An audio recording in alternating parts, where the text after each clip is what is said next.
Bienvenue, chers téléspectateurs, pour un moment d'inspiration et d'élévation spirituelle.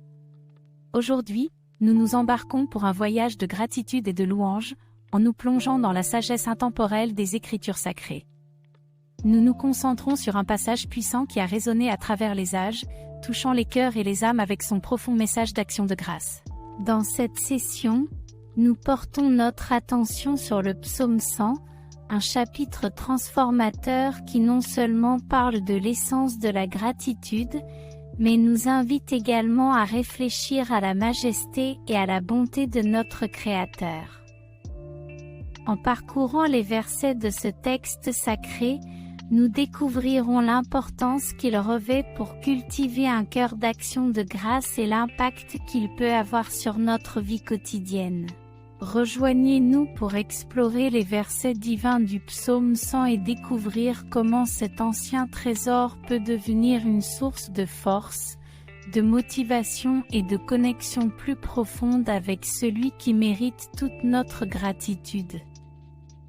Embarquons ensemble pour ce voyage spirituel, prêt à rendre grâce à Dieu avec le puissant psaume 100. Avant de plonger dans les profonds versets du psaume 100, permettez-moi de partager une réflexion personnelle qui résonne profondément avec le thème de la gratitude et de la louange. Il y a quelques années, au cours d'une période de défis et d'incertitude dans ma vie, j'ai trouvé du réconfort dans les paroles intemporelles du psaume 100. Au milieu des épreuves, il est devenu un guide, une source de force qui m'a rappelé de porter mon regard au-delà des luttes et de me concentrer sur le caractère immuable de notre Créateur. Il y a un pouvoir de transformation dans le fait de rendre grâce, même au milieu de l'adversité. En méditant sur les versets du psaume 100, j'ai découvert que la véritable gratitude n'est pas seulement une réponse à des circonstances favorables, mais un choix délibéré de reconnaître la bonté de Dieu, quelles que soient nos circonstances. Alors que nous nous plongeons ensemble dans le psaume 100, ne considérez pas cela comme une simple lecture de mots anciens, mais comme un voyage au cœur de la gratitude, où les histoires personnelles s'entrecroisent avec la sagesse divine. Rejoignez-moi pour découvrir pourquoi ce verset biblique tient une place particulière dans mon cœur et comment il peut devenir une force directrice dans votre vie également. Embarquons pour ce voyage de réflexion et de découverte en ouvrant nos cœurs au puissant message du psaume 100. Faites retentir l'allégresse sur toute la terre. Servez le Seigneur dans l'allégresse. Venez en sa présence en chantant. Sachez que le Seigneur est Dieu. C'est lui qui nous a fait, et nous sommes à lui. Nous sommes son peuple et les brebis de son pâturage. Entrez dans ses portes avec des actions de grâce, et ses parvis par la louange. Rendez-lui grâce, bénissez son nom, car le Seigneur est bon. Sa bonté dure à jamais, et sa fidélité de génération en génération. Et sa fidélité, de génération en génération. Ces versets du psaume 100 résument l'essence de notre voyage d'aujourd'hui, un appel à la joie, au service et à la gratitude. Alors que nous décortiquons ces mots, laissez-les résonner dans vos cœurs, car ils renferment une vérité intemporelle qui s'adresse au cœur même de notre existence. Rejoignez-moi pour découvrir la richesse du psaume 100 et explorer son pouvoir de transformation dans nos vies. Pour vraiment apprécier la profondeur du psaume 100, il est essentiel de se replacer dans le contexte historique et culturel dans lequel ces mots ont été écrits. Ce psaume est attribué au roi David, un personnage réputé pour ses expressions poétiques de la foi et de la confiance en Dieu. Imaginez les anciens Israélites, une communauté profondément enracinée dans les pratiques agricoles. L'appel à « faire retentir l'allégresse sur toute la terre » n'était pas seulement une exhortation spirituelle, mais aussi une célébration communautaire, résonnant à travers les collines et les vallées comme un chœur harmonieux de gratitude pour l'abondance de la terre. Servir le Seigneur avec joie prend une signification supplémentaire lorsque nous considérons les défis et les triomphes des Israélites. Dans un monde où la servitude peut évoquer des images de difficulté, ce verset nous invite à voir le service comme une réponse joyeuse au Dieu qui a été fidèle à son peuple tout au long de l'histoire. La mention de l'entrée aux portes de Dieu avec des actions de grâce et dans ses parvis avec des louanges reflète la riche tapisserie des pratiques cultuelles dans l'ancien tabernacle et, plus tard, dans le temple. Les Israélites s'approchaient de ces espaces sacrés avec révérence, reconnaissant la présence de Dieu par des offrandes de gratitude et de louange.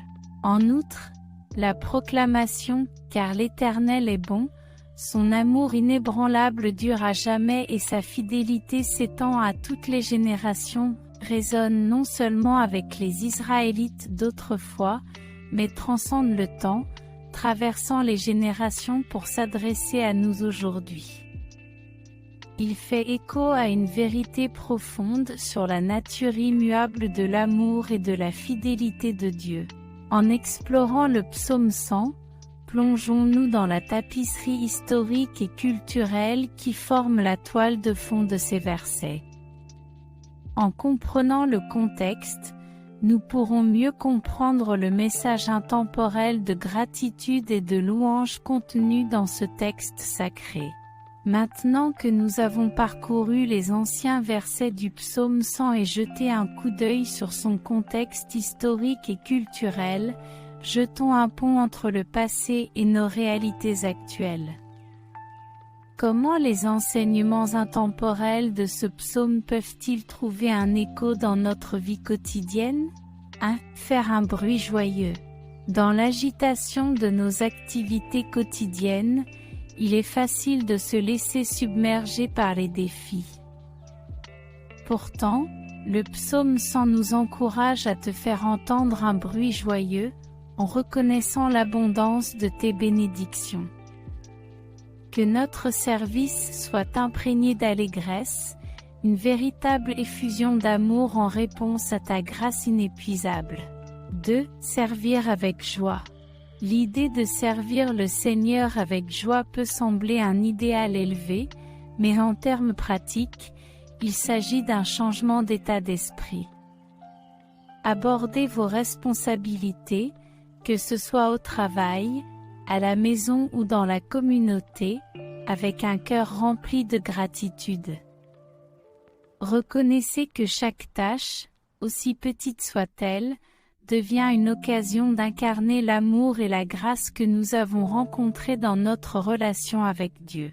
3. Franchir ces portes avec reconnaissance. Envisagez de commencer et de terminer votre journée avec un cœur reconnaissant.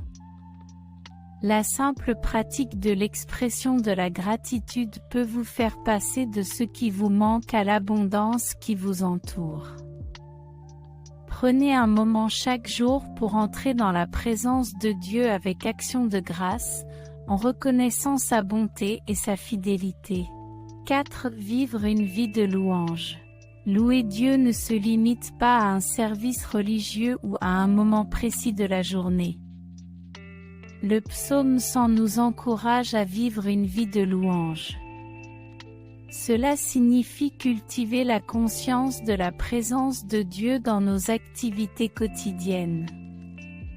Que vos actions et vos paroles reflètent un cœur qui bénit le nom du Seigneur, transformant les moments ordinaires en occasions d'adoration. 5. Reconnaître l'amour inébranlable de Dieu.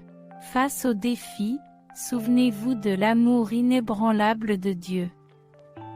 Il ne s'agit pas seulement d'un concept théologique, c'est une réalité réconfortante qui peut vous ancrer dans les moments d'incertitude. Permettez à la conscience de l'amour inébranlable de Dieu de façonner vos réponses au haut et au bas de la vie, en favorisant un sentiment de sécurité et de paix. La joie comme discipline spirituelle. L'appel à faire un bruit joyeux n'est pas simplement une invitation à exprimer son bonheur, c'est une reconnaissance de la joie en tant que discipline spirituelle. Au milieu des défis de la vie, cultiver la joie devient un acte de foi intentionnel. C'est une déclaration selon laquelle notre confiance en la bonté de Dieu transcende les circonstances, permettant à la joie de devenir une source qui s'écoule d'une connexion profonde avec le divin. Le cœur du service. Servir le Seigneur avec joie prend une dimension profonde lorsque nous comprenons que notre service est une offrande d'amour. Il ne s'agit pas d'un devoir accompli à contre-ségur, mais d'une réponse à l'amour illimité que nous avons reçu. Chaque acte de service, aussi petit soit-il, devient une occasion d'incarner l'amour et la grâce que nous avons rencontrés dans notre relation avec Dieu. Le symbolisme des portes et des cours. L'image qui consiste à franchir les portes de Dieu avec des actions de grâce et ses parvis avec des louanges a un poids symbolique.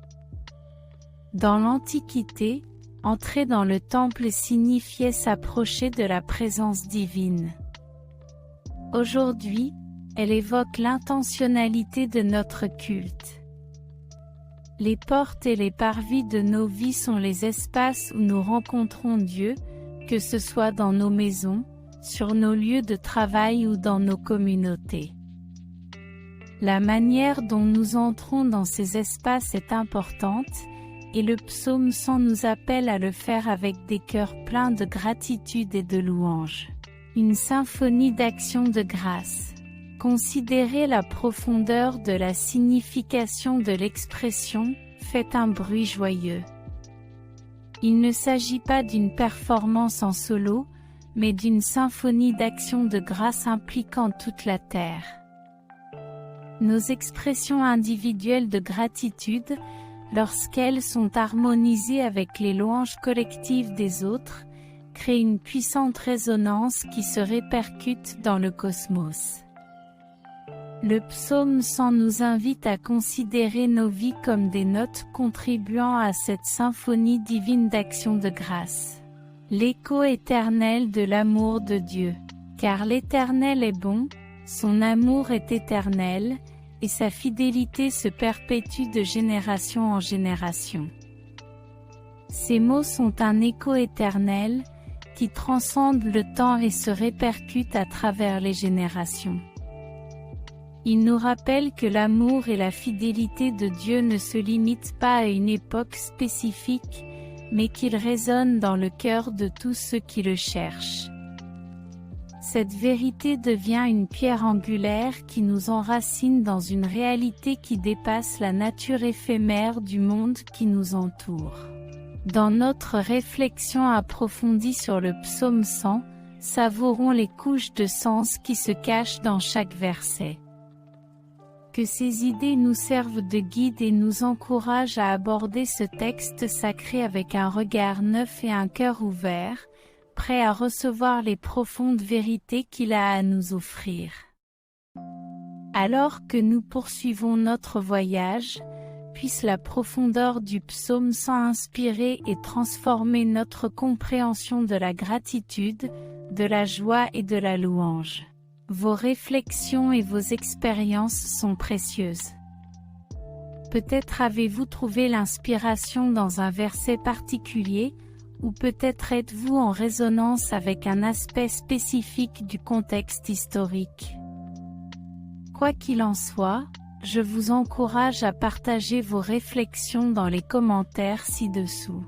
Avez-vous été confronté à des défis pour lesquels les principes du psaume 100 vous ont guidé vers la gratitude? Ou avez-vous une histoire personnelle de joie qui s'aligne sur les thèmes que nous avons abordés? Vos réflexions pourraient être une source d'encouragement pour d'autres personnes qui sont sur un chemin de foi similaire. Transformons cet espace en une communauté de sagesse partagée, où nous apprenons des expériences et des perspectives de chacun. Que vous regardiez ce film seul ou avec d'autres, votre voix compte. Prenez donc un moment pour vous engager dans les commentaires, partagez vos réflexions et construisons une tapisserie de sagesse collective inspirée par les mots intemporels du psaume 100. Ensemble, poursuivons cette conversation, en favorisant une communauté qui s'élève, se soutient et s'encourage les uns les autres dans nos voyages spirituels. Je me réjouis de lire vos pensées et d'apprendre de la riche tapisserie d'expériences qui rendent chacune de nos marches avec la foi unique et significative. Inclinons nos têtes et centrons nos cœurs dans un moment de prière et de méditation. Comme nous avons exploré les profondeurs du psaume 100, faisons en sorte que ce moment soit un temps de connexion avec le divin et de réflexion sur les thèmes de la gratitude, de la joie et de la louange. Père céleste, nous nous présentons devant toi le cœur rempli de gratitude pour la sagesse et l'inspiration que nous trouvons dans le psaume 100. Au milieu de notre vie quotidienne, aide-nous à te faire entendre un bruit joyeux, reconnaissant l'abondance de tes bénédictions.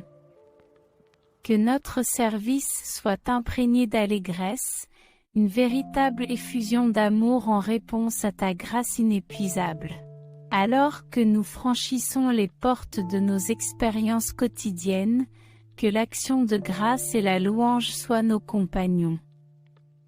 Guide-nous pour reconnaître ta présence dans les moments ordinaires de la vie, et enseigne-nous à vivre comme une symphonie d'actions de grâce, en harmonisant nos notes individuelles avec le cœur collectif de la création. Seigneur, dans les moments difficiles, que l'écho éternel de ton amour inébranlable résonne dans nos cœurs. Enracine-nous dans la certitude que ta bonté dure à jamais et que ta fidélité traverse les générations. Maintenant, dans le calme de nos cœurs, réfléchissons au message du psaume 100. Permettons aux mots de s'installer en nous, nous incitant à une compréhension plus profonde et à un engagement à vivre une vie de gratitude, de joie et de louange. En ton saint nom, nous t'en prions. Amen. Nous avons commencé par vous accueillir pour un temps d'inspiration, en plongeant dans les versets puissants du psaume 100. À travers des réflexions personnelles, des aperçus historiques et des applications pratiques, nous avons découvert les couches de signification de ce texte sacré. Du bruit joyeux au service dans l'allégresse, en passant par l'entrée dans la présence de Dieu par l'action de grâce et la louange, nous avons parcouru un chemin qui mène à une connexion plus profonde avec le divin. Je tiens à exprimer ma gratitude à chacun d'entre vous pour avoir participé à cette exploration. Votre présence et votre engagement dans cette communauté rendent ces moments vraiment spéciaux. La section des commentaires ci-dessous est un espace de sagesse partagée, alors n'hésitez pas à poursuivre la conversation, en partageant vos pensées, vos expériences et vos réflexions. Si vous avez trouvé de l'inspiration dans cette vidéo, pensez à vous abonner à notre chaîne pour d'autres contenus qui nourrissent l'esprit et encouragent la croissance dans la foi. Nous avons une tapisserie de vidéos qui vous attend, chacune tissant des fils de sagesse à partir de textes sacrés, d'histoires personnelles et de réflexions sur le voyage de la foi. Merci de faire partie de cette communauté. Puissent les principes de gratitude, de joie et de louange du psaume 100 résonner dans vos cœurs et guider votre chemin dans les jours à venir. Jusqu'à notre prochaine rencontre, puissiez-vous marcher dans la lumière de la sagesse divine et faire l'expérience de l'abondance de la grâce de Dieu. Abonnez-vous, partagez vos pensées et explorez davantage notre chaîne. Nous vous souhaitons paix et bénédiction pour votre voyage.